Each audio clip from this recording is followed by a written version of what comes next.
फूटी किस्मत वाले ये कहानी ज़रूर सुने। एक व्यक्ति जीवन से हर प्रकार से निराश था। लोग उसे मनहूस के नाम से बुलाते थे।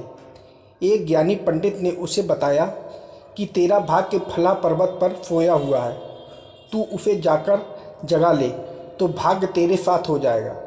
बस फिर क्या था, वो चल पड़ा अपना सोया भाग्य जगाने।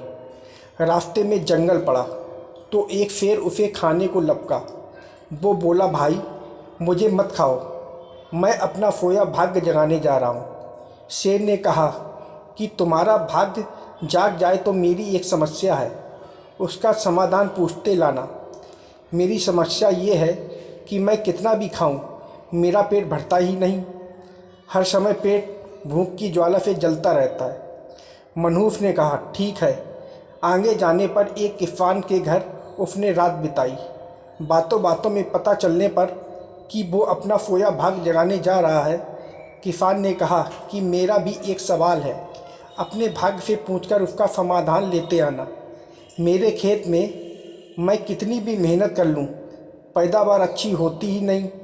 मेरी शादी योग्य एक कन्या है, उसका विवाह इन परिस्थितियों में मैं कैसे कर पाऊंगा। मनहूस बोला, ठीक है।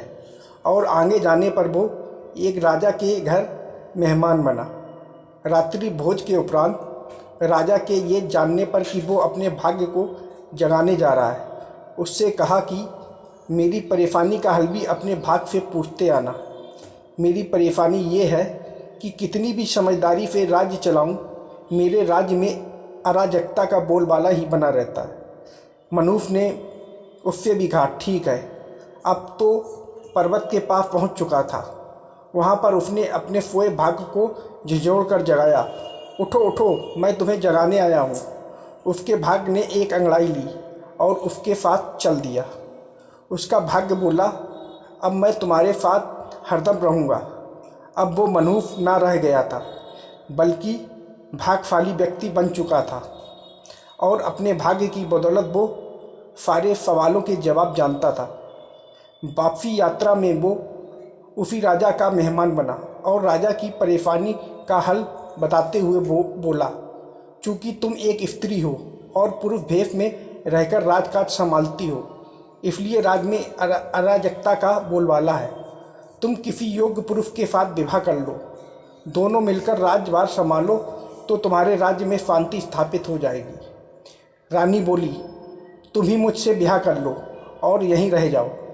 भाग्यशाली बन चुका वो मनहूस इनकार करते हुए बोला, नहीं नहीं, मेरा तो भाग्य जाग चुका है, तुम किसी और से विवाह कर लो। तब रानी ने अपने मंत्री से विवाह किया और सुखपूर्वक राज्य चलाने लगी। कुछ दिन राजकीय मेहमान बनने के बाद उसने वहाँ से विदा ली। चलते चलते वो किसान के घर पहुँचा और उसके सवाल के जवाब में बताया कि तुम्हारे खेत में 7 कलश हीरे जवाहरात के गड़े हैं। उस खजाने को निकाल लेने पर तुम्हारी ज़मीन उपजाऊ हो जाएगी और उस धन से तुम अपनी बेटी का ब्याह भी धूमधाम से कर सकोगे। किसान ने अनुग्रहित होते हुए उससे कहा कि मैं तुम्हारा शुक्रगुजार हूँ, तुम ही मेरी बेटी के साथ ब्याह कर लो। पर भाग्यशाली बन चुका वह व्यक्ति बोला कि नहीं नहीं, मेरा तो भाग्योदय हो चुका है, तुम कहीं और अपनी सुंदर कन्या का विवाह करो। किसान ने उचित वर देखकर अपनी कन्या का विवाह किया और सुखपूर्वक रहने लगा। कुछ दिन किसान की मेहमानवाली भोगने के बाद वो जंगल में पहुंचा और शेर से उसकी समस्या के समाधान स्वरूप कहा कि यदि तुम किसी बड़े मूर्ख को खाओ तो तुम्हारी ये क्षुधा शांत हो जाएगी। शेर ने उसकी बड़ी अवगत की और यात्रा का पूरा हाल जाना। सारी बात पता चलने के बाद शेर ने कहा कि भाग्योदय होने के बाद इतने अच्छे और बड़े 2 मौके गंवाने वाले ए इंसान, तुझसे बड़ा मूर्ख और कौन होगा। तुझे खाकर ही मेरी भूख शांत होगी। और इस तरह वो इंसान शेर का शिकार बनकर मृत्यु को प्राप्त हुआ। यदि आपके पास सही मौका परखने का विवेक और अवसर को पकड़ लेने का ज्ञान नहीं है तो भाग्य भी आपके पास आकर आपका कुछ भला नहीं कर सकता।